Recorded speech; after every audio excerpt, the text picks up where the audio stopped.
सास बहू की लड़ाई। रिया अपने पिता की इकलौती बेटी थी। रिया देखने में भी बहुत सुंदर थी। जब वह अपने ससुराल गई तो उसे उसके हिसाब से ही सब कुछ मिला। किंतु आजकल की लड़कियों को अधिक टोकना, समझाना, अपने मन के मुताबिक चलाना सास को अब कहाँ रह गया है। दोस्तों, इस वीडियो को जरूर शेयर करना। हो सकता है जिन घरों में सास बहू में लड़ाई होती होगी वो इस कहानी को सुनकर समझ जाए। आपका एक शेयर किसी के घर में खुशियां ला सकता है। इस कहानी के हिसाब से रिया की सास रिया को हमेशा समझाती, बहू ऐसा करो, वसा न करो। नई बहू को थोड़े ही दिनों में अपनी सासू से चिढ़ पैदा होने लगी। इस तरह ये वाकया आगे की ओर बढ़ता गया। एक दिन रिया के घर कुछ मेहमान आने वाले थे।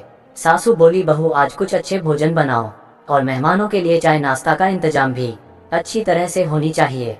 बस अब क्या था, इतना सुनते ही रिया गुस्से से पागल हो गई।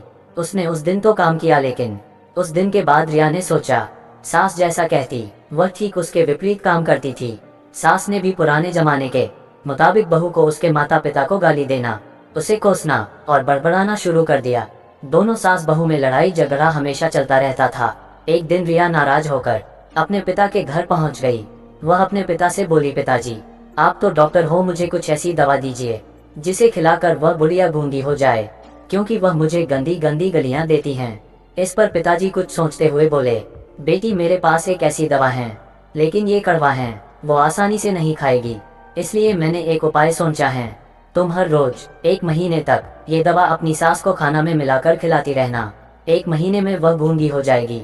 लेकिन हाँ, ये दवा थोड़ा कड़वा है, इसलिए तुम खाना इतना प्यार से खिलाना कि उसे पता ही ना चले।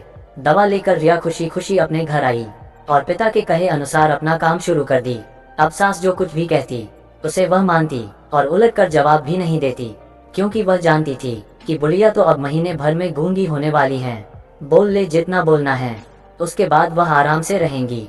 अब हर रोज वह प्यार से चुटकी भर दवा खाना में मिलाकर प्यार से सासू को देती थी। सासू भी समझती शायद इसके माता पिता ने इसे समझाया बुझाया है, इसलिए ये लड़ना झगड़ना बंद कर दी है। अब शाहू भी रिया की खूब बड़ाई किया करती थी और रिया भी बड़ाई सुनकर प्यार भरी बातें किया करती थी। अगर रिया से कुछ गलती भी हो जाती तो भी सासू कुछ नहीं कहती। इस तरह बहुत महीने आते आते दोनों सास बहू में इतना प्यार बढ़ गया कि बहू अब अपनी सास की आवाज को खोना नहीं चाहती थी। एक दिन फिर रिया अपने पिता के पास पहुंची। पिताजी बोले, अब क्या हुआ? रिया बोली, पिताजी अब क्या होगा, मेरी सास बहुत अच्छी है, मैं उसकी आवाज खोना नहीं चाहती, वह मुझसे प्यार से बात करती है। अब मुझे कोई ऐसी दवा दीजिए जो कि मेरी सासू को दिया हुआ दवाई का असर काट सके और वह गूंगी ना हो पाए। इस पर पिताजी हंसते हुए बोले, बेटी तुम परेशान नहीं हो, खुशी से रहो। जो दवा मैंने तुम्हें दिया वह कोई दवाई नहीं था, वह रिश्तों में घुली कड़वाहट उतरने की तरकीब थी। अगर मैं ऐसा नहीं किया होता तो तुम शायद आज नहीं सुधारी होती।